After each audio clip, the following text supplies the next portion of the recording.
عباس کو حسین جو دریا پار ہو چکے، عباس کو حسین جو دریا پار ہو چکے، بھائی سے اپنے ہاتھ لب نہر دھو چکے، یہاں تک کہ قتل اکبر و اصغر بھی ہو چکے، سینے پر جو پلے تھے وہ مٹی میں سو چکے، تھے نوغا کر غریق تنے پاش پاش پر، قاسم کی لاش پر کبھی اصغر کی لاش پر، لشکر میں تھا یہ غل کے دلاور کو مار دو، ہاں شہ سوار دوش پیمبر کو مار دو، ارے سید کو بے دیار کو مزدر کو مار لو، سب مر چکے ہیں اب شہ صفدر کو مار لو، قبضے میں تیغ ظلم بھی تیرے جفا بھی ہے، کہتے ہیں شے بتاؤ میری کچھ خطا بھی ہے، ارے رحم اب کرو میں بے قصور تنہا ہوں ظالم، گزرے گئے 3 روز کے پیاسا ہوں ظالم، سید ہوں اور امام تمہارا ہوں ظالم، ارے سوچو ذرا میں کس کا نواسا ہوں ظالم، سوچو ذرا میں کس کا نواسا ہوں ظالم، ہوگا بھلا نہ صابر و شاکر کو مار کر، پچھتاؤ گے غریب مسافر کو مار کر، پچھتاؤ گے غریب مسافر کو مار کر، اور مد نظر ہے تم کو اگر قتل ہی میرا، سن لو یہ ایک وصیت آخر میری،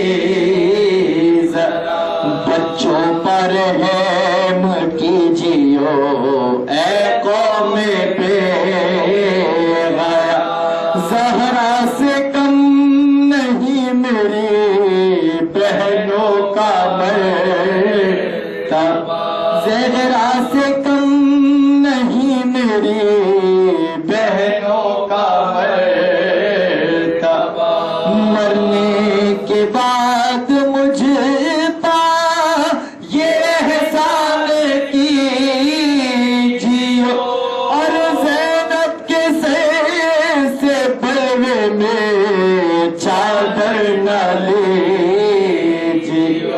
اس آن میں ہوئے شہ بے کس پہ اتنے، اور جتنے چبھے تھے تیرے بدن سے ہوئے وہ پا تڑپے زمین پگے کے امام فرقہ، فریاد فاطمہ سے ہلا عرش کے دے گا، همی پجسم شہ مشرقین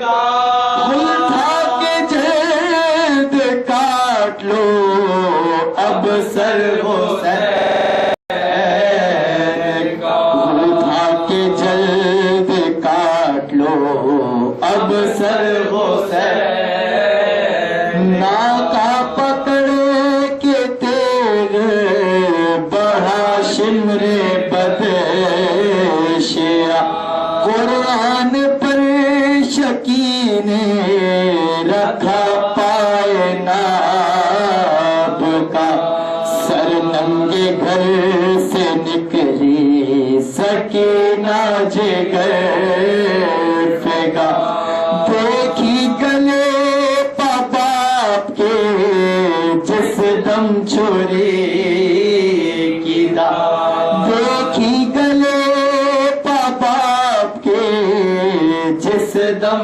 چوری کی دا چلاتی تھی ارے شہر والا کو چھوڑ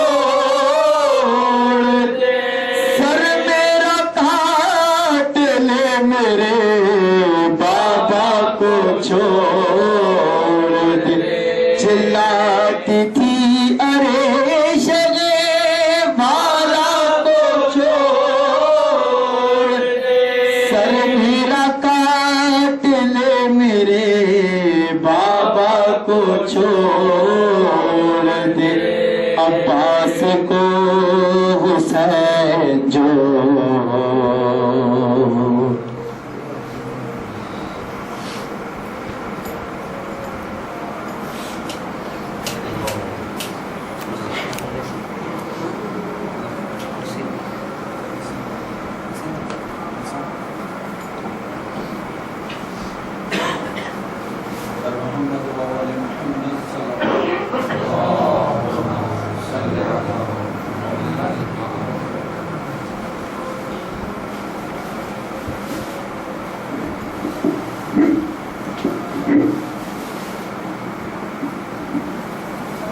محمد و آل محمد صلوات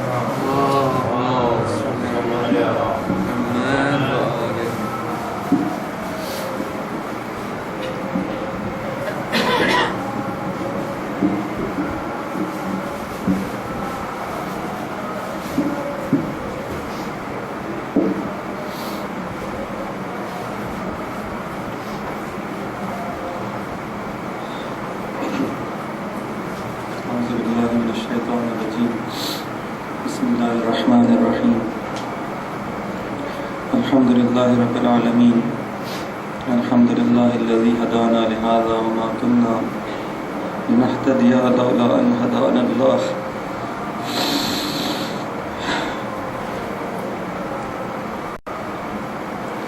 ثم الصلاة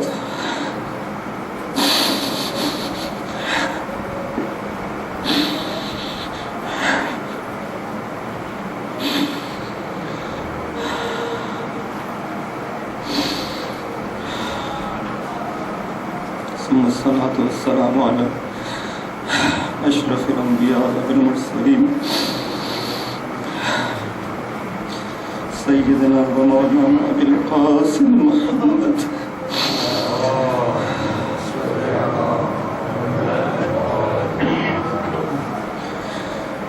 وعلى آل بيته الطيبين الطاهرين المعصومين المنتجبين سيما بقية الله في الأرضين أرواحنا فداك وعجل الله تعالى فرجه الشريف أما بعد فقد قال الله سبحانه وتعالى في كتابه الحكيم أعوذ بالله من الشيطان الرجيم بسم الله الرحمن الرحيم أنزل من السماء ماء فسالت أودية بقدرها فاحتمل السيل زبدا رابيا مما يوقدون عليه في النار ابتغاء حلية ومتاع زبد مثله كذلك يضرب الله الحق والباطل فأما الزبد فيذهب جفاء وأما ما ينفع الناس فيمكث في الأرض كذلك يضرب الله الأمثال للوجه محمد.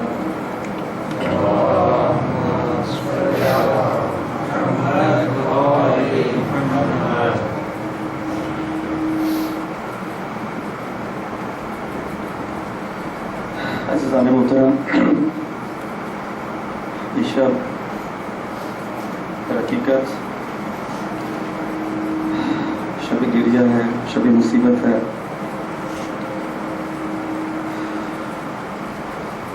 برادر مسلم نے بھی مسائل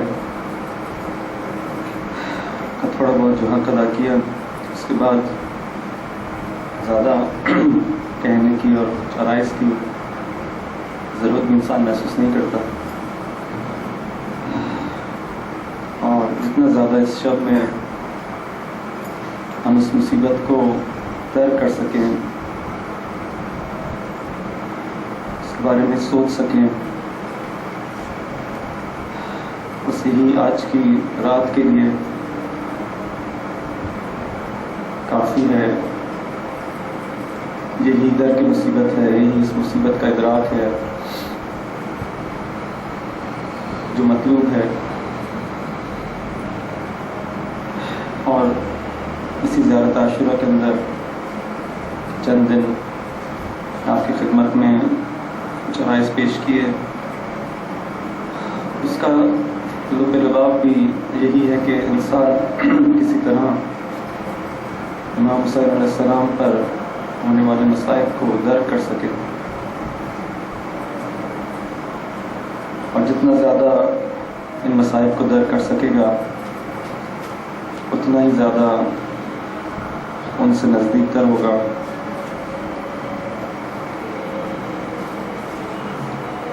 یہاں تک کہ مراحل قرب کو طے کرتا ہوا مراحل مائیت تک پہنچے گا، اور یہاں تک کہ اس کی حیات محمدی اور ممات محمدی قرار پائے گی. یہی زیارت عاشورہ کا مقصد ہے کہ ہمیں اس حد تک ہم درک کر سکیں، آگاہ ہو سکیں، احساس کر سکیں ان مصائب کا، اس عظیم مصیبت کا کہ جو اس امام مظلوم پر، سید الشہداء پر پڑی ہیں. یہ گفتگو کو کسی ایک منطقی انجام تک پہنچانے کے بعد زیادہ آپ لوگوں کا مظاہر نہیں ہوگا.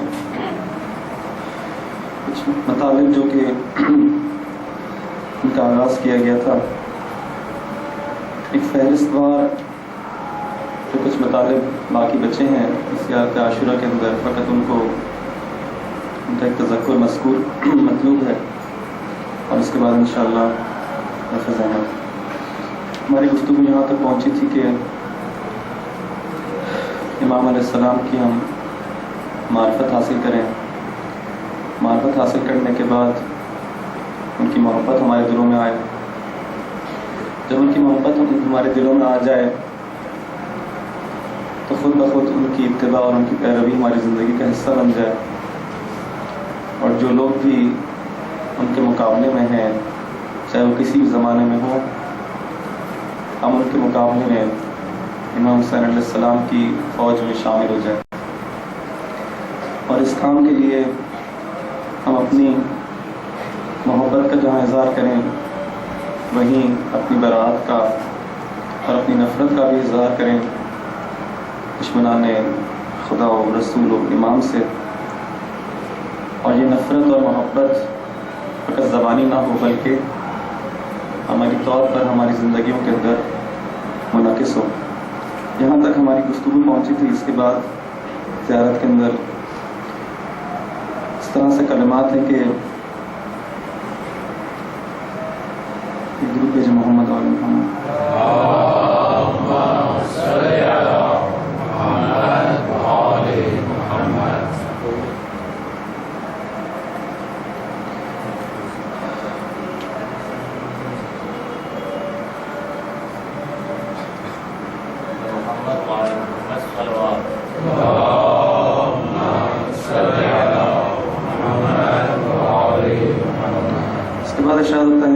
یعنی اس لعنت کا جب آپ اظہار برات کرتے ہیں جن الفاظ سے، اس کے بعد ارشاد ہوتا ہے انی سلم لمن سالمکم وحرب لمن حاربکم الی یوم القیامہ، کہ اس کی کچھ توضیح جو ہے وہ اب تک بیان ہے۔ ولعن اللہ آل زیاد وآل مروان ولعن اللہ بنی امیہ قاطبۃ، اور اسی طرح سے عمر سعد اور باقی افراد پر جو ہے وہ لعنت بھیجی جاتی ہے۔ یہاں پر فقط افراد کا تذکرہ نہیں کیا جاتا کہ ابن زیاد پر، عمر سعد پر، یزید پر لعنت بھیجی جائے، بلکہ ان کے پورے خاندان پر لعنت بھیجی جاتی ہے۔ اس کا کیا فلسفہ ہے؟ آخر در حقیقت یہاں پر اسی نقطے کی جانب اشارہ ہو رہا ہے کہ اسی نقطے کی جانب اشارہ ہے کہ ہر وہ شخص جو ان کے فعل پر راضی ہو، جو کام بھی انہوں نے کیا اس پر راضی ہو، اور مخالفت جس نے نہ کی ہو، ہم سب سے جو ہے وہ برات کا اظہار کرتے ہیں۔ فقط ہماری برات کسی ایک شخص سے نہیں ہے، بلکہ وہ پوری قوم جو ان کے اس فعل پر راضی تھی، ہم سب سے برات کرتے ہیں۔ اور اسی لیے جب ہم ان سب سے برات کرتے ہیں تو اس کے فوراً بعد ہم اب ایک دعا، اب ایک حاجت ہے ہماری، اس کو بیان کرتے ہیں کہ اے خدا میری حاجت یہ ہے، اب مجھے جب میں اتنی زیادہ اس مصیبت کو میں نے در کر لیا تو مجھے اس دنیا سے کوئی لگاؤ نہیں ہے۔ اب میری ایک حاجت ہے، اہم ترین حاجت، کہ میں کسی طرح جلد از جلد اس خون کا بدلہ لے سکوں، یہ ہے میری حاجت۔ جب اتنی بڑی مصیبت کو میں نے درک کیا ہے، جب میں اس کا میں نے احساس کیا ہے، تو اب اس دنیا سے ایسا لگتا ہے کہ جیسے اس مومن کا دل اٹھ چکا ہے، بس کب وہ امام آئے اور میں اس کے ساتھ مل کر اس کی فوج میں شامل ہو کر اپنے اس مظلوم امام کی خون کا بدلہ لے سکوں۔ اس کے آگے فوراً اس کے بعد جملات ہیں فَأَسْأَلُ اللَّهَ الَّذِي أَكْرَمَ مَقَامَكَ وَأَكْرَمَنِي بِكَ أَنْ يَرْزُقَنِي طَلَبَ ثَارِكَ مَعَ إِمَامٍ مَنْصُورٍ مِنْ أَهْلِ بَيْتِ مُحَمَّدٍ صلی اللہ علیہ وآلہ۔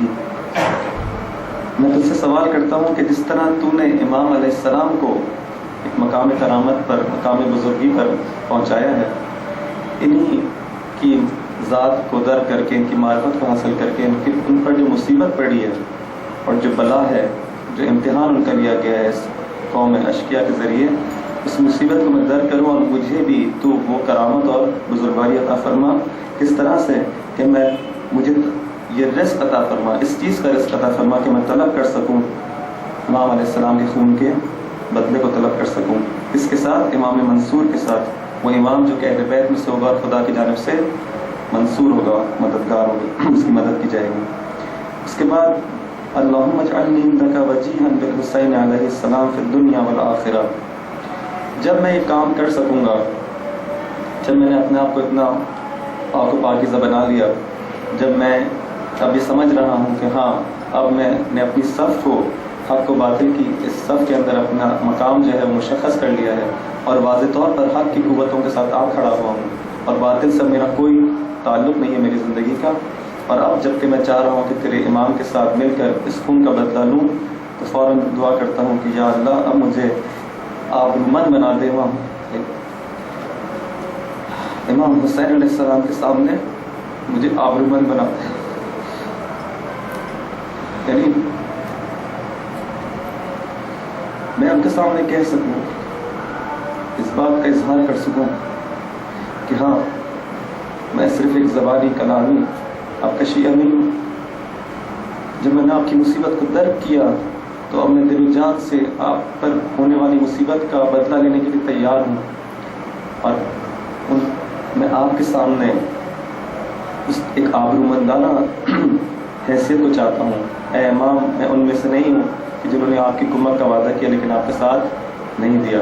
جب میں یہ کام کر لیتا ہوں، جب میں خدا سے طلب کرتا ہوں سچے دل کے ساتھ، حقیقی معنی میں کہ میں امام علیہ السلام کے خون کا بدلہ لے سکوں، تو اب میں دعا کرتا ہوں خدا سے کہ مجھے امام علیہ السلام کے نزدیک آبرومندانہ آبرو دے دے، مجھے عزت مل جائے مجھے امام علیہ السلام کے سامنے، پھر دنیا والآخرہ، نہ فقط اس دنیا میں بلکہ آخرت میں بھی میں آبرومند ہو جاؤں، ان کے سامنے میرا سر جھک نہ جائے، میں اس دنیا میں نہ اس آخرت میں۔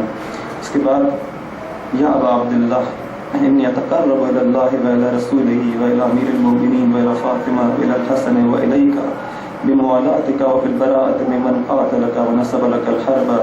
پھر دوبارہ سے میں امام علیہ السلام کو اب مستقیما امام حسین علیہ السلام کو خطاب کر کے کہتا ہوں کہ اے امام، میں قرب چاہتا ہوں. اب دیکھیں یہ آہستہ آہستہ در حقیقت انسان کو، ایک مومن کو پرواز کرائی جا رہی ہے. جہاں اس کی پرواز کا آغاز جہاں معرفت سے ہوا تھا، پھر محبت پہ آیا، پھر اتباع پہ آیا، پیروی پہ آیا، یہاں تک کہ اس نے اپنی ساس کو جدا کیا، یہاں تک کہ وہ امام علیہ السلام کی فوج میں شامل ہوا، یہاں تک کہ اس نے آبرو مندانہ زندگی کا مطالبہ کیا. اب کہہ رہا ہے کہ میں آپ کا قرب چاہتا ہوں. اب قرب کی منزل پہ پہنچ چکا ہے. اب کہتا ہے میں خدا سے، رسول سے، امام علی سے، بی بی زہرا سلام اللہ علیہ سے، امام حسین علیہ السلام سے اور امام حسین آپ کا قرب چاہتا ہوں. اب میں اس منزل پر آ چکا ہوں کہ مجھے آپ اپنا قرب ادا کریں، مجھے اپنے قریب کر لیں. یہ ایک اگلا مرحلہ ہے. اور پھر دوبارہ کس ذریعے سے، کیوں مجھے بار بار اس چیز کی نشان ہے. جتنا زیادہ ہم اپنے آپ کو باطل سے جدا کریں گے اس مرحلے سے اتنا ہی زیادہ نزدیک ہو جائیں گے. فوراً ارشاد ہوتا ہے کیوں وَبِالْبَرَاءَةِ مِمَّنْ قَاتَلَكَ، قرب عطا فرمائے اس چیز کے ذریعے، بالبراءت، تاکہ میں اس بیزاری کے ذریعے مجھے قرب عطا. جتنا زیادہ میں ان سے دور ہو جاؤں گا خود بخود میں ان سے قریب ہو جاؤں گا. بالبراءۃ ممن قاتلک، جنہوں نے آپ کو قتل کیا، ونصب لک الحرب، وبالبراءۃ ممن اسس اساس الظلم. نشانی آپ لوگوں کو یاد دلایا جا رہا ہے اس واقعے کو کہ جہاں سے ظلم کا آغاز ہوا ہے، بس اس سے زیادہ اس کی توضیح نہیں دی جا سکتی. جہاں سے اس ظلم کا آغاز ہوا اور جو اتنا بڑا کہ 61 ہجری کے اندر آ کر جہاں پر اختتام اس کا جو ہے یہاں تک پہنچتا ہے کہ اس بڑی مصیبت کی صورت میں امام علیہ السلام پر وارد ہوتا ہے. میں ان سب سے ظلم کی انتہا سے لے کر جو یہاں ظلم کی ابتدا سے لے کر اور جو امام علیہ السلام پر اس صورت میں آئی، اس سب سے اپنی برات کا اظہار کرتا ہوں اور اپنے آپ کو اس ظلم سے جدا کرتا ہوں. وَأَبْرُ إِلَى اللَّهِ وَإِلَى رَسُولِهِ مِمَّنْ أَسَّسَ أَسَاسَ ذَلِكَ، جس نے بنیاد رکھی اس ظلم کی، جس نے بنیاد رکھی اس ظلم کی. فَبَنَا عَلَيْهِ بُنْيَانَهُ وَجَرَى فِي ظُلْمِهِ وَجَوْرِهِ عَلَيْكُمْ وَعَلَى أَشْيَائِكُمْ بَرِئْتُ إِلَى اللَّهِ وَإِلَيْكُمْ مِنْهُمْ وَأَتَقَرَّبُ إِلَى اللَّهِ ثُمَّ إِلَيْكُمْ. پھر دوبارہ اپنے خدا سے قرب چاہتا ہوں. ان تمام اس برات کے ذریعے میں خود خدا سے قرب چاہتا ہوں اور آپ سے قرب چاہتا ہوں. اب پہلے برات سے قرب چاہا تھا، اب دوسرے مرحلے میں آپ کی موالات سے، آپ کی محبت سے آپ کا قرب چاہتا ہوں، آپ کی ولایت سے اپنا قرب چاہتا ہوں. یعنی مجھے آپ اپنی ولایت میں لے لیں. ولایت میں لینے کا کیا مطلب ہے؟ یعنی ہم ان کو اپنا ولی بنا لیں، کہیں طاغوت کو، باطل کو اپنا ولی نہ بنائیں. میں ان کا متولی ہو جاؤں. تولی کیا ہے کہ میں ان کی ولایت کے اندر چلا جاؤں، ان کی حکومت کے اندر چلا جاؤں. ان کی حکومت کیا ہے؟ یعنی جو فرمان ان کا ہے، جو خواہش ان کی ہے اس کے اندر چلا جاؤں. جیسا وہ چاہتے ہیں میری زندگی گزرے، میں اس خواہش کے مطابق زندگی گزاروں. پھر میری اپنی کوئی خواہش نہ رہے، پھر میری کوئی اپنی آرزو نہ رہے. میری آرزو وہی ہو جو کہ ان کی آرزو ہے، میری خواہش وہی ہو جو کہ ان کی آرزو. یہ ہے وہ ولایت کے اندر چلے جانا. یہ خدا کی ولایت ہے. یہی امام حسین علیہ السلام کی ولایت ہے. پہلے مرحلے میں برات کے ذریعے ان کا قرب چاہتا ہوں، دوسرے مرحلے میں میں کہتا ہوں اپنی ولایت کے اندر مجھے لے لیں. میں آپ کی موالات کے ذریعے آپ کا قرب چاہتا ہوں. یا ابا عبداللہ انی سلم لمن سالمکم. ایک دفعہ پہلے بھی جو ہے وہ اس بات کا تذکرہ کیا کہ ہر وہ شخص کہ جس کا آپ سے تعلق ہے، دوستانہ تعلق ہے، میں بھی اس کے ساتھ جو ہے وہ دوستانہ تعلق ہو. جس کی آپ سے دشمنی ہے، میری اس سے دشمنی ہو. لیکن جیسے جیسے انسان کی معرفت بڑھتی ہے، ان چیزوں کا تکرار فقط ایک تکرار نہیں ہے. امام علیہ السلام کا کلام بھی امام الکلام ہوا کرتا ہے، بغیر کسی حکمت کے، بغیر کسی مصلحت کے جملوں کو تکرار نہیں کیا گیا. پہلے ایک جو برات تھی وہ اس برات سے فرق کرتی ہے جو دوسرے مرحلے میں ہے، وہ زیادہ معرفت کے ساتھ ہے. پہلے مرحلے میں جب میں نے کہا تھا کہ میں انسلم لمن سالمکم، وہ ایک مرحلے کی معرفت کے ساتھ تھا. اب میری معرفت میں اضافہ ہو گیا ہے، اب میں مزید منزلت قرب پہ پہنچتا جا رہا ہوں. اب جب میں کہتا ہوں انسلم لمن سالمکم وحرب لمن حاربکم، اس کا مرتبہ بلندر ہے کہ وہ نہیں ہے، یہ تاکید نہیں ہے، یہ ایک نئے مرحلے کی جانب اشارہ ہے. اب میں اس مرحلے میں آ کے دوبارہ آپ سے کہتا ہوں کہ ہر وہ شخص، ہر وہ ذات، ہر وہ مسلک، ہر وہ مذہب، ہر وہ سسٹم، ہر وہ چیز جس کے ساتھ آپ کا سالم، آپ کا دوستانہ تعلق ہے، جس کو آپ پسند کرتے ہیں، جس کو آپ چاہتے ہیں، اس چیز کو میں بھی چاہتا ہوں، اس نظام کو میں بھی چاہتا ہوں، اس زندگی کو میں بھی چاہتا ہوں.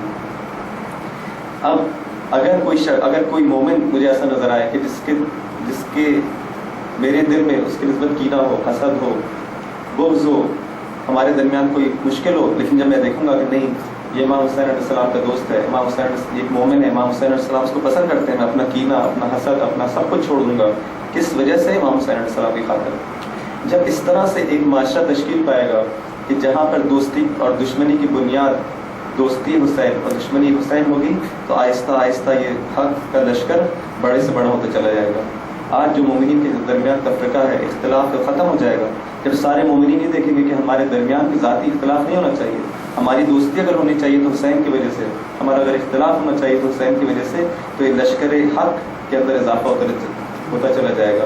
اور یہی وہ موقع ہے جب امام دیکھیں گے کہ ہاں اب یہ حق کا لشکر اتنا قوی ہو چکا ہے، اتنا آبادہ ہے، تو انشاءاللہ اس پردیدار بیت کو خدا کے اذن سے اٹھا دیں گے. یہ ہے وہ مراحل جو ہم کو اس زیارت کے اندر طے کرنے ہیں. اس کے بعد ارشاد ہوتا ہے فَأَسْأَلُ اللَّهِ، پھر اور جب مقام آگے بڑھتا ہے تو اب حاجتیں آپ دیکھیں کس طرح سے تبدیل ہوتی ہیں. فَأَسْأَلُ اللَّهَ الَّذِي أَكْرَمَنِي بِمَعْرِفَتِكُمْ وَمَعْرِفَةِ أَوْلِيَائِكُمْ وَرَزَقَنِي الْبَرَاءَةَ مِنْ أَعْدَائِكُمْ. اب جب کہ میں خدا سے آپ کی محبت کو طلب کر چکا ہوں، اب جب کہ میں خدا سے آپ کے دشمنوں کی برات کو طلب کر چکا ہوں، تو اب کیا طلب کرتا ہوں؟ أَن يَجْعَلَنِي مَعَكُمْ فِي الدُّنْيَا وَالْآخِرَةِ. پہلے قرب چاہا تھا، اب مائیت چاہتا ہوں. اب میرا مرتبہ، اب امام علیہ السلام مجھے چاہتے ہیں کہ پرواز دیں اور اوپر لے کے آئیں. پہلے قرب کا نزدیک کیا تھا، اب مائیت ہے، ساتھ ملا لیں، ساتھ ہو جاؤں میں ان کے، فقط قریب نہیں، ساتھ ہو جاؤں امام علیہ السلام کے. أن يجعلني معكم في الدنيا والآخرة، دنیا اور آخرت میں میں آپ کے ساتھ ہو جاؤں، ہمراہ ہو جاؤں. کہ وہ اگلا مرحلہ ہے، یہ اس مومن کی پرواز ہے جو آہستہ آہستہ بلند سے بلند مرتبے پر فائز ہوتا چلا جا رہا ہے. أن يجعلني معكم في الدنيا وأن يثبت لي عندكم قدم صدق في الدنيا والآخرة. لیکن فوراً متوجہ ہوتا ہے کہ ایسا نہ ہو کہ میں بھی ان لوگوں کی طرح ہمراہ ہو جاؤں. کہ بالآخر جب یہ لشکر، یہ قافلہ جب چلا ہے مکہ سے، تو بہت سے لوگ اس لشکر میں ہمراہ ہو گئے تھے، وہ بھی مقام مائیت بھی شاید فائز ہو گئے ہوں ظاہری طور پر، لیکن جیسے جیسے مصیبت سخت سے سختر ہوتی چلی گئی، بہت سے لوگ ساتھ چھوڑ کے چلے گئے. ہاں لیکن کچھ لوگ ایسے بچے. شب عاشور جب ان کو کہا بھی گیا کہ میں چراغ کو گل کر دیتا ہوں، تم لوگ جانا چاہو تو چلے جاؤ، لیکن وہ لوگ، اب یہ وہ لوگ ہیں جو مائیت کے ساتھ بھی ہیں اور أن يثبت لي عندكم قدم الصدق، لیکن ثبات قدم بھی عطا فرما، صرف مائیت نہ ہو. ایسا نہ ہو کہ ایک مرحلے میں امام علیہ السلام کے ساتھ آؤں، انشاءاللہ جب امام علیہ السلام کا ظہور ہو، اوائل کے اندر میں ان کے ساتھ ہو جاؤں، جب دیکھوں کہ زیادہ سختی نہیں ہے ان کے ساتھ ہو جاؤں، لیکن جیسے ہی مشکلات میں اضافہ ہو میرے قدم جو ہے وہ لڑکھڑانے لگے.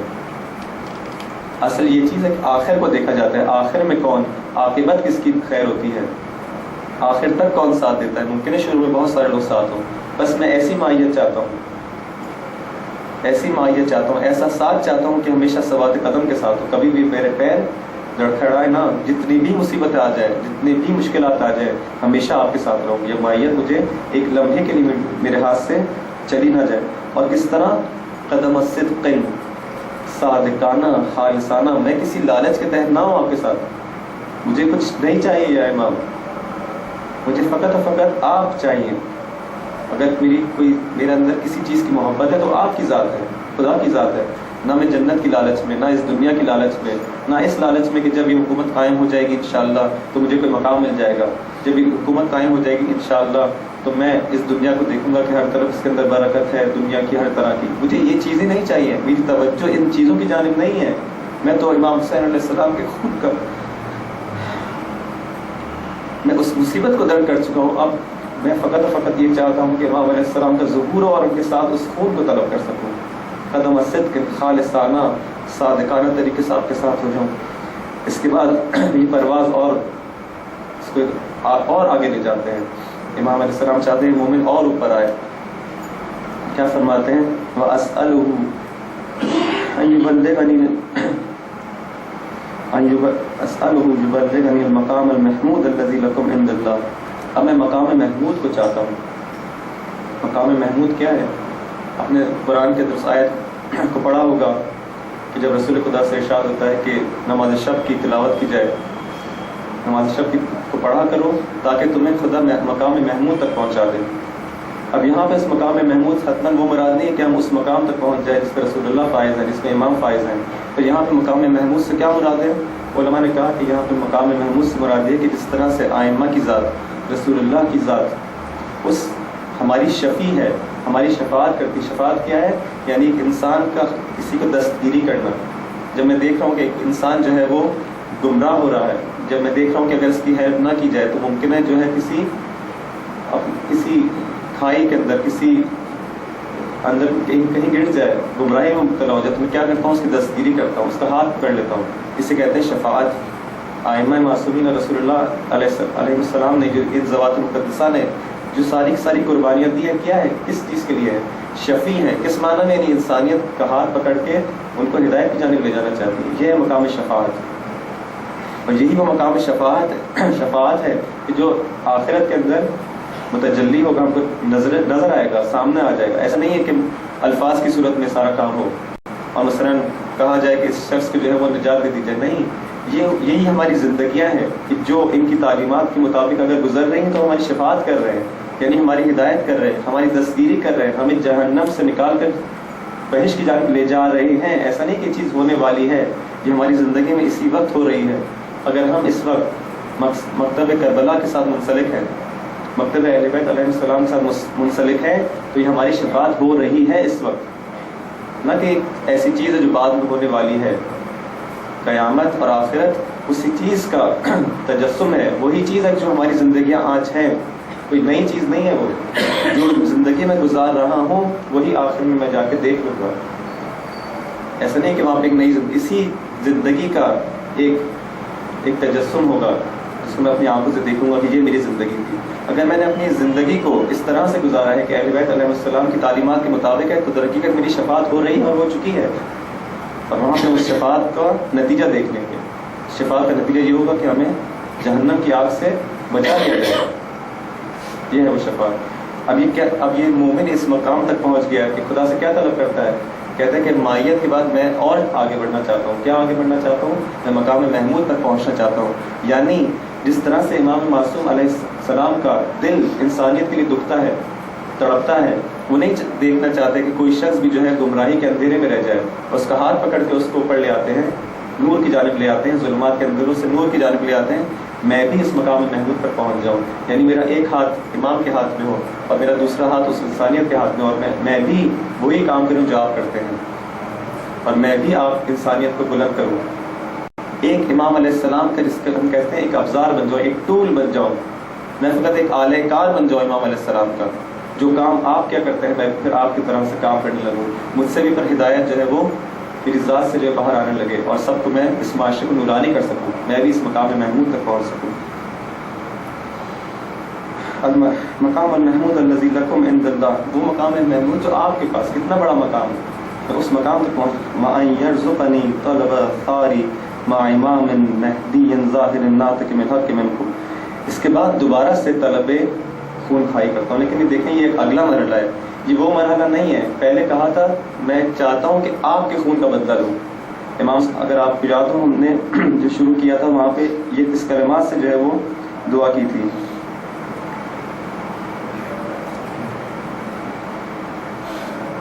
درود بھیجیں محمد علیہ محمد.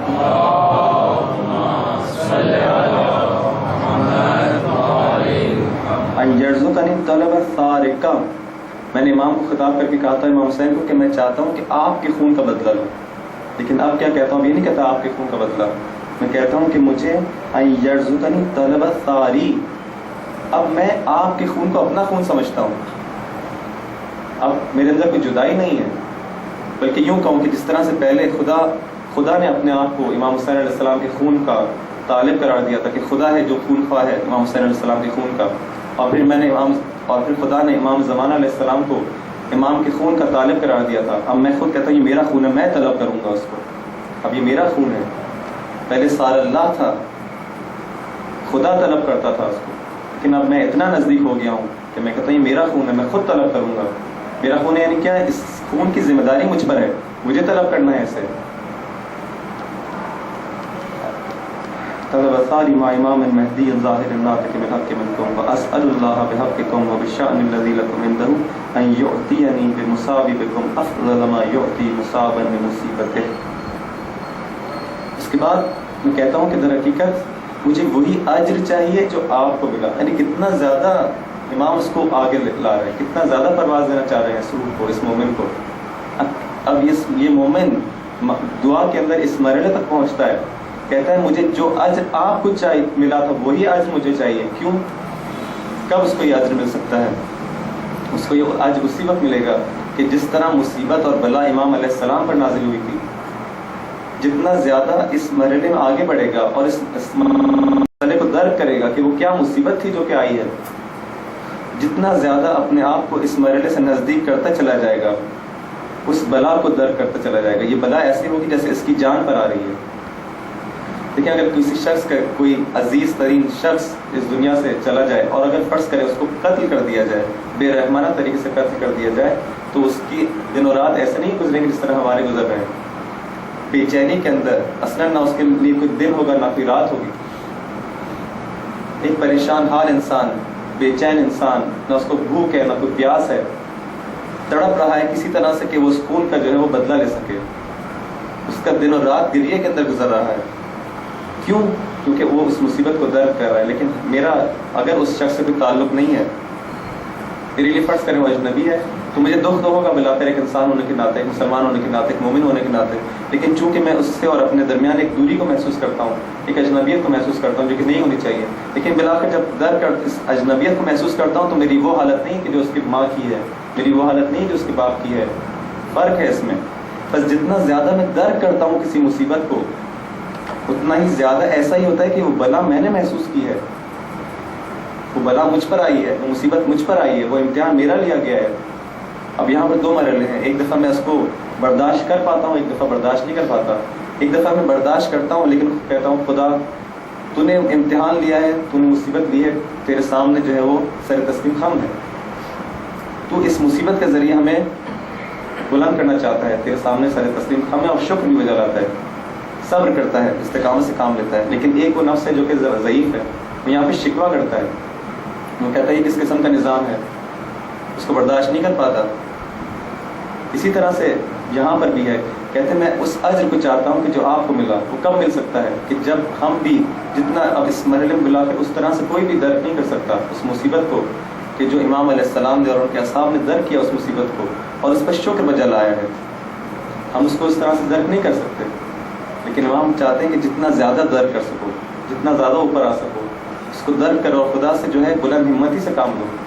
بس چیزیں نہ مانگو. پہلے بھی آپ کو اس بات ایک اشارہ کیا تھا کہ امام صلی اللہ علیہ وسلم جب کسی قول کو رسول اللہ صلی اللہ علیہ وسلم کرتے ہیں تو اس میں کیا کہتے ہیں کہ خدا کو بلند یہ چیز پسند ہے کہ تم بلند چیزوں کی طرف جاؤ، بلند ہمتی دکھاؤ، بس چیزوں کی طرف نہ جاؤ. انسان لیلۃ القدر آتی ہے، بڑی بڑی راتیں آتی ہیں ہماری زندگی کے اندر، خدا کی جانب سے ہمیں اتنے بڑے مواقع ملتے ہیں. ہم خدا سے کیا مانگتے ہیں؟ اس دنیا کو مانگتے ہیں، اس دنیا کے اندر اس کی آسائشوں کو مانگتے ہیں. زیادہ سے زیادہ جنت کی جانب، وہ جنت جس کے اندر حوریں اور قصوریں ہیں، جس کے اندر یہ باغ ہیں، نہریں ہیں. ہماری ہمتیں بلند کیوں نہیں ہوتی؟ امام کہہ رہے ہیں کہ ان چیزوں کا مانگو. میں تم کو کہاں تک لے جانا چاہتا ہوں؟ مقام محمود تک لے جانا چاہتا ہوں. آؤ پرواز کرو میرے ساتھ. اس اجر کو مانگو کہ جو مجھے ملا ہے. اس سے بڑھ کر کوئی بات ہو سکتی ہے، اس سے بڑھ کر کوئی چیز ہو سکتی ہے، کوئی تصور ہو سکتا ہے اس دنیا کے اندر، اس کائنات کے اندر، کہ ہمارا مقام اب اتنا زیادہ آئمہ ہم کو اوپر لانا چاہتے ہیں. کہتے ہیں آؤ اس مصیبت کو درک کرو، لیکن درک کرنے کے بعد یہ نہ کہو کہ یہ کیا نظام ہے. نہیں، اس پہ شکر بجا لاؤ. یہ وہی چیز ہے کہ جب بی بی زینب سلام اللہ علیہا یزید کے دربار میں جاتی ہے اور یزید سمجھتا ہے کہ یہ ایک ایسی خاتون ہے جو اتنے مسائل دیکھنے کے بعد اب بہت ہی کم حوصلہ ہو چکی ہے، ان کو جو ہے ایک طرح سے تانا دیتا ہے. تو کیا فرماتی ہے کہ میں نے تو اس سارے واقعے میں فقط جمال خدا کو دیکھا ہے. اس تمام واقعے میں مجھے اور کوئی اس شکر کا مقام ہے ہمارے لیے. شکر کا مقام کیوں ہے؟ کیونکہ میں دیکھ رہی ہوں کہ یہ جو بلا، یہ جو مصیبت امام حسین علیہ السلام کے پر آئی ہے اور جس کو انہوں نے درک کیا ہے، اس کو برداشت کیا ہے اور خدا کے سامنے سر تسلیم خم کیا ہے، اس کام کے ذریعے انہوں نے پوری انسانیت کو نجات دی ہے. اور میں اس چیز کو دیکھ رہی ہوں، میں اس ہدایت کی جانب متوجہ ہوں، تیرے اس نظام کی جانب متوجہ ہوں. میں اس جانب متوجہ ہوں کہ کس طرح سے باطل کے چہرے سے نقاب ہٹ گیا اور کس طرح سے وہ پست ہو گیا، ہمیشہ ہمیشہ کے لیے ذلیل ہو گیا. میں اس چیز کو دیکھ رہی ہوں اور اس نظام کو دیکھ کے کہتی ہوں کہ میں نے تو اس میں جمال کے علاوہ کچھ نہیں دیکھا. میں نے تو اس میں جو ہے فقط خوبصورتی دیکھی ہے اور اس پہ شکر کرتی ہوں. یہ ہے وہ چیز. اگر ہم اس مرحلے تک پہنچ جائے تو امام کہتے ہیں کہ اس اجر کو طلب کرو خدا سے. ان یعطینی بمصابکم افضل ما یعطی مصابا بمصیبتہ. بہترین اجر جو اس مصیبت کا اگر متصور ہے، مجھے وہ اجر چاہیے. ما اعظمها واعظم رضیتها فی الاسلام، اسلام کے اندر جس سے بڑی مصیبت کوئی نہ ہو، وہ اجر چاہیے کہ ایسی مصیبت پہ اجر کہ جس سے بڑی مصیبت اس پورے عالم اسلام میں اور کوئی نہ تھی۔ وفی جمیع اہل السماوات، نہ فقط اس عالم اسلام کے اندر، جمیع اہل السماوات کے اوپر اس سے بڑی کوئی مصیبت نہ تھی اور زمین پر۔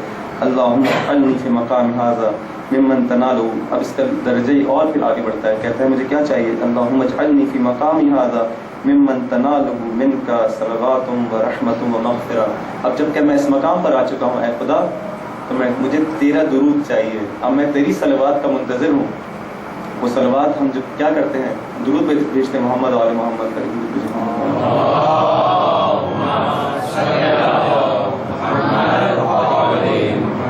کہتا ہوں میں اپنی ذات کے لیے مجھے کیا چاہیے، تیری جانب سے صلوات مجھے چاہیے، تیری جانب سے رحمت مجھے چاہیے، تیری جانب سے مغفرت مجھے چاہیے۔ اس مقام تک پہنچتا ہے۔ اس کے بعد دیکھیں عزیزان محترم، واقعاً یہ کتنے بڑے ذخائر ہمارے پاس موجود ہیں۔ کیا مثلاً انسان توصیف نہیں کر سکتا ان دعاؤں کو۔ اب دعا ابو حمزہ کو لے لیں، صحیفہ سجادیہ کو لے لیں، نہج البلاغہ کو لے لیں، کیا کیا چیز ہے ہمارے پاس، کیا وہ سرمایہ ہے ہمارے پاس، لیکن ہم افسوس ہے کہ ان چیزوں سے غافل ہیں۔ اللہم اجعل محیای محیا محمد و آل محمد و مماتی ممات محمد و آل محمد۔ درود بھیجو محمد و آل محمد۔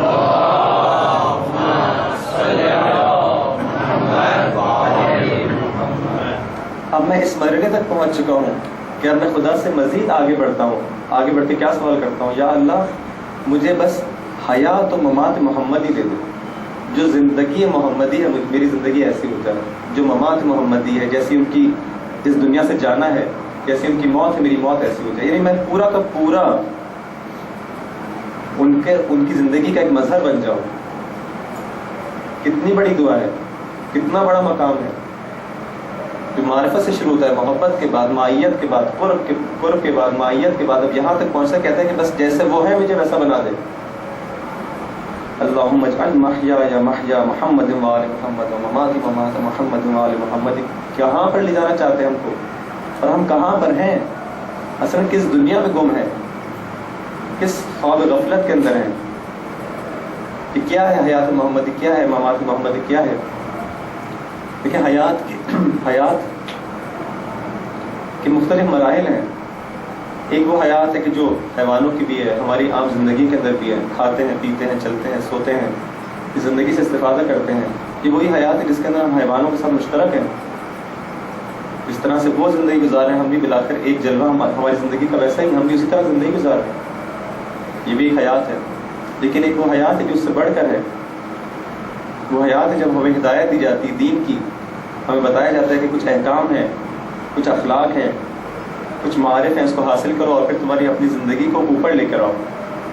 اس ہم کہتے ہیں ایمان بالغیب کا مرحلہ آتا ہے کہ ٹھیک ہے تم نے اس زندگی کو نہیں دیکھا، تم نے حقائق کو نہیں دیکھا، لیکن میں تم سے کہہ رہا ہوں جب تم مجھ پر ایمان لے آئے ہو تو جو کچھ میں کہہ رہا ہوں اس پر ایمان لاؤ۔ ٹھیک ہے تم نے آخرت کو نہیں دیکھا، لیکن میں تم کو بتا رہا ہوں کہ ایک آخرت ہے۔ ایمان بالغیب کا مرحلہ آتا ہے۔ اب تم ایمان لے آؤ، جب میں ایمان لے آتا ہوں اس غیب کے اوپر تو میری زندگی کے اندر اس کے اثرات منعکس ہوتے ہیں۔ اب میری زندگی ایک حیوانہ زندگی ہے، ایک حیوانوں کی مانند زندگی نہیں رہتی، اس کے اندر بلندی آتی ہے، میری زندگیوں کے اندر کچھ ویلیوز آ جاتی ہیں، میری زندگی کے اندر آداب آ جاتے ہیں، میری زندگی کے اندر عبادت آ جاتی ہے، میری زندگی کے اندر ایثار آ جاتا ہے، فداکاری آ جاتی ہے، شجاعت آ جاتی ہے، زہد آ جاتا ہے، سب کچھ آ جاتا ہے، لیکن یہ وہ حیات محمدی نہیں ہے۔ اس کے بعد کہیں بھی ایک مرحلہ ہے، البتہ ممکن ہے بہت سارے مراحل، فقط خلاصتاً اور فقط اجمالاً اگر ذکر کرنا چاہوں، ایک ایمان بالغیب کا مرحلہ ہے، لیکن ایک وہ مرحلہ ہے کہ جب انسان دیکھ لیتا ہے ایک چیز کو، اس کو مشاہدہ کر لیتا ہے، اور پھر اس کی حیات کے اندر جو ہم کو چیزیں نظر آتی ہیں۔ جب ابراہیم علیہ السلام مختلف مراحل کو طے کر لیتے ہیں تو اس کے بعد ان کو امتحانات کے بعد کس مقام پر لے جایا جاتا ہے کہ جہاں وہ دیکھ لیتے ہیں ملکوت السماوات کو، دیکھ لیتے ہیں۔ اور یہ وہ مقام نہیں جو فقط انبیاء سے مختص ہو، مگر سورہ تکاثر کے اندر وہ کون سی آیت ہے جس میں کہا گیا ہے کلا لو تعلمون علم الیقین لترون الجحیم، اگر تمہیں علم ہوتا، لو تعلمون علم الیقین، اگر تم علم یقین حاصل ہوتا، لترون الجحیم، تو تم دیکھ لیتے جہنم کو۔ یعنی جہنم ایسی کوئی چیز نہیں ہے جو کہ بعد میں ہے، اسی وقت موجود ہے. اگر اس وقت موجود ہے جبھی تو میں دیکھ لیتا، ورنہ کیسے دیکھ لیتا؟ لَتَرَوُنَّ الْجَحِيمَ، یہ وہ علم یقین کا مرحلہ ہے. ایک حیات وہ حیات ہے جو کہ ایمان بغیب کے اوپر بیس نہیں ہے. مشاہدہ کرتے ہیں، دیکھتے ہیں اور اس کے مطابق پھر ان کی زندگی گزرتی ہے. اب میں خدا سے کیا چاہتا ہوں؟ اب میں اکتفا نہیں کرنا چاہتا ایمان بالغیب کے اوپر، جو سورہ بقرہ کی ابتدائی آیت میں جس کے اندر تذکرہ کیا گیا ایمان بالغیب، نہیں، وہ ایک مرحلہ ہے، میں اس کو چھوڑ کے آگے بڑھنا چاہتا ہوں. اب تو میں ماہیت کے مرحلے کو گزار چکا ہوں، اب تو میں قرب کے مرحلے کو گزار چکا ہوں. اب میں حیات محمدی اور ممات محمدی کو چاہتا ہوں، جیسی ان کی حیات میری حیات ہو جائے. یہ ہے وہ مرحلہ جس زیارت عاشورہ کے اندر امام علیہ السلام چاہتے ہیں کہ کیوں اس کو روزانہ پڑھنے کی تاکید کی گئی. اسی وجہ سے ہے ایک مومن کو اس کی زندگی کا منشور دینا چاہ رہے ہیں. منشور زندگی ہے ہمارا. اس طرح سے اس کی تلاوت کی جائے، اس طرح سے انسان سلام کرے، اس طرح سے جو ہے تمام دعاؤں کو مانگے اور پھر اپنی زندگی کے اندر موازنہ کرے کہ آیا میں کس مرحلے میں پہنچا ہوں، اب میں کہاں پہنچا. اور آج کی رات وہ رات ہے، کل کا دن وہ دن ہے کہ جتنا زیادہ ہم اس مصیبت کو درک کر سکیں، اس پہ سوچ سکیں وہ کیا مصیبت تھی، کیا مصیبت تھی کہ جسے زمین و آسمان برداشت نہیں کر سکے.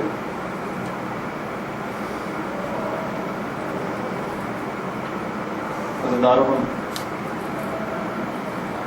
بہت نزدیک ہے اس وقت کہ اب ایسا لگتا ہے کہ یہ حسین کی ذات بس چند گھنٹوں کی ہمارے درمیان مہمان ہے.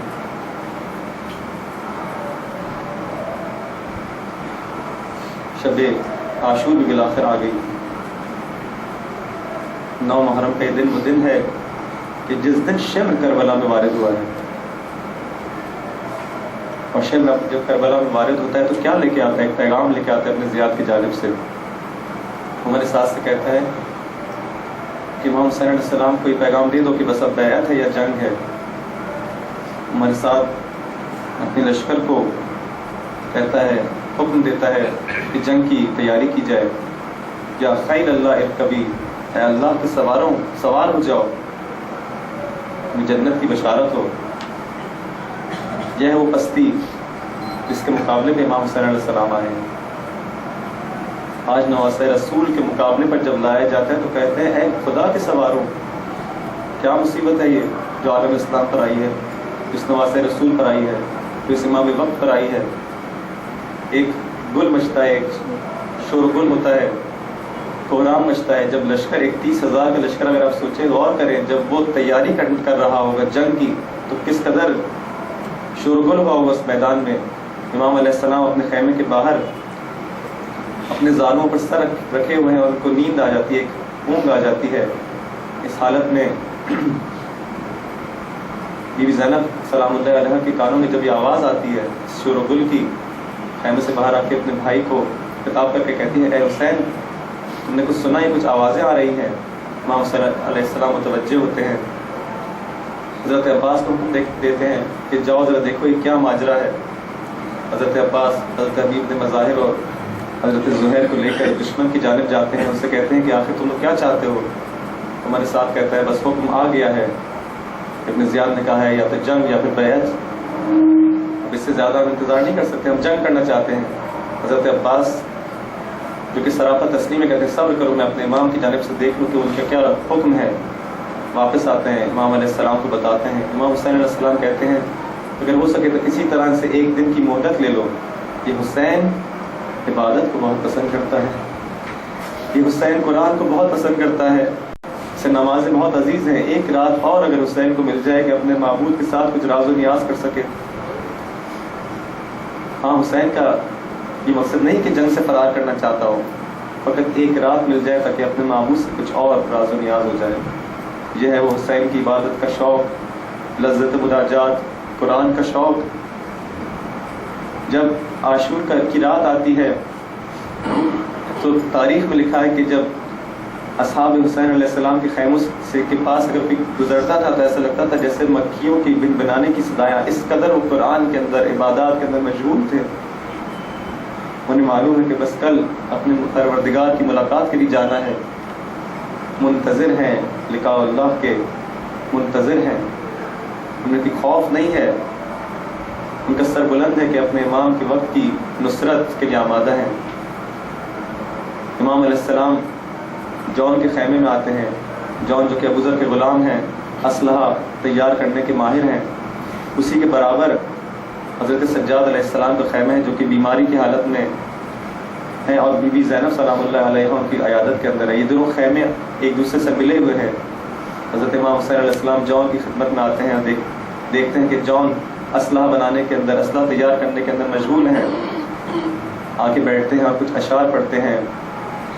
اس میں کہتے ہیں کہ دنیا کی بے وفائی کا ذکر کرتے ہیں کہ یہاں پہ دوست آتے ہیں چلے جاتے ہیں، دشمن آتے ہیں، اس طرح سے لوگوں کے خون کے پیاسے ہو جاتے ہیں۔ جب یہ اشعار زینب سلام اللہ علیہ کے کانوں میں پڑھتے ہیں اور وہاں پہ سجاد علیہ السلام میں بی بی زینب ان اشعار کو سنتی ہیں تو سمجھ جاتی ہے کہ امام حسین کا مقصد کیا ہے ان اشعار کو پڑھنے کا، اپنی موت کی خبر دے رہے ہیں۔ لیکن یہ پھوپھی اور بھتیجا دونوں ان اشعار کو سن تو لیتے ہیں اور دونوں کے دل لرز اٹھتے ہیں، لیکن بی بی زینب گریہ نہیں کرتی کہ ان کا بھتیجا بیمار ہے، اپنے گریوں کو تھام لیتی ہے۔ لیکن بالآخر بہن ہے، ایک وقت کا گریہ کو کنٹرول نہیں ہو پاتا، زور زور سے زار زار گریہ کرنا شروع کرتی ہیں۔ جب امام حسین علیہ السلام کے کانوں میں بی بی زینب کے گریہ کی آواز آتی ہے، خیمے میں آتے ہیں، کہتے ہیں بہن کیوں گریہ کر رہی ہو؟ بالآخر ایک دن سب کو جانا ہے، جب نانا رسول اللہ چلے گئے، جب ماں فاطمہ چلی گئی، جب بابا علی چلے گئے، جب حسن چلے گئے، بالآخر سب کو جانا ہے، مجھے بھی جانا ہے، تمہیں تو بہت صبر کرنا ہے، آگے کے مراحل تو بہت سخت ہے زینب، تم ابھی گریہ نہ کرو، صبر سے کام لو۔ بی بی زینب کہتی ہے آپ کی تمام باتیں صحیح ہیں، لیکن جب نانا رسول اللہ گئے تھے تو میری ماں موجود تھی، جب فاطمہ گئی تھی تو میرے باپ موجود تھا، جب علی مرتضیٰ گئے تھے تو حسن موجود تھے اور آپ موجود تھے، لیکن آپ کے جانے کے بعد زینب کے لیے اس دنیا میں کیا رکھا ہے؟ گریہ کرتی ہے۔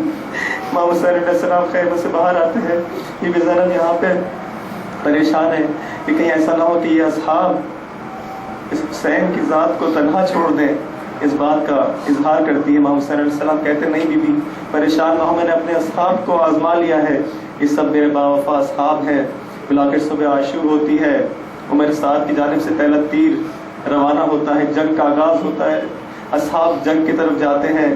حسین علیہ السلام کتنے لاشیں ہیں بلا کر جو اٹھا کر لاتے ہیں، یہ بوڑھا امام آہستہ آہستہ خستہ ہوتا ہے، تھک جاتا ہے۔ آخر میں اہل بیت کی باری آتی ہے، علی اکبر جیسا کھڑیل جوان بھی چلا جاتا ہے۔ کتنا سخت ہے، کتنا سخت ہوگا اس مصیبت کا برداشت کرنا۔ عباس بھی چلے جاتے ہیں، قاسم بھی چلے جاتے ہیں، وہ چھوٹا بچہ علی اصغر بھی شہید ہو جاتا ہے۔ سب جب چلے جاتے ہیں تو ادھر ادھر نگاہ ڈالتے ہیں، دیکھتے ہیں اب اس حرم رسول کو بچانے والا کوئی نہیں۔ آواز دیتے ہیں یا فرسان الحیجہ، اے بہادروں، اے وفاداروں، یا مسلم ابن عقیل، یا حانی ابن عروہ، یا عباس، یا زہیر ابن تین، تم لوگ کہاں ہو؟ کس نیند میں سو رہے ہو؟ دیکھو حرم رسول کو دفاع کرنے والا کوئی نہ رہا۔ آواز دیتے ہیں، آتے ہیں الوداع کرنے کے لیے۔ کتنا سخت ہوگا جب امام علیہ السلام اس الوداع کے لیے آئے ہوں گے، خدا حافظی کے لیے آئے ہوں گے۔ جب بی بی زینب کا کس طرح سے بی بی زینب کا دل چاہا ہوگا کہ اپنے بھائی کو جنگ پہ جانے کی اجازت دے، جب ان کو معلوم ہے کہ واپس نہیں آئے گا، اور اس کے بعد نہ جانے کیا مصائب ہیں، کیا مشکلات ہیں جو ان پر آ پڑیں گی۔ بالآخر اپنی بہنوں سے خداحافظی کرتے ہیں، کہتے یا فاطمہ، یا ام کلثوم، یا زینب، یا سکینہ، علیکن السلام، حسین کا آخری سلام قبول کرو۔ امام حسین علیہ السلام نے اپنی جنگ کا طریقہ یہ رکھا تھا، ایک جگہ کو مرکز بنایا تھا، وہاں پر جاتے تھے، لڑتے تھے، اور اب ایک آواز بلند کرتے تھے، لا حول ولا قوت الا باللہ کی آواز بلند کرتے تھے، تاکہ اہل حرم یہ جان لیں کہ حسین ابھی زندہ ہے، ابھی پریشان نہ ہو۔ جاتے تھے، جنگ کرتے تھے، ایک ایک کر کے لوگ آتے تھے، امام حسین علیہ السلام کے مقابلے میں کوئی باقی نہ بچتا تھا، یہاں تک کہ عمر سعد نے دیکھا کہ اے لشکر اگر اس طرح سے جنگ کرو گے تو ہم میں سے کوئی بھی باقی نہ بچے گا، امام حسین علیہ السلام پر مل کر حملہ کرو۔ یہاں پر کوئی پتھر برساتا تھا،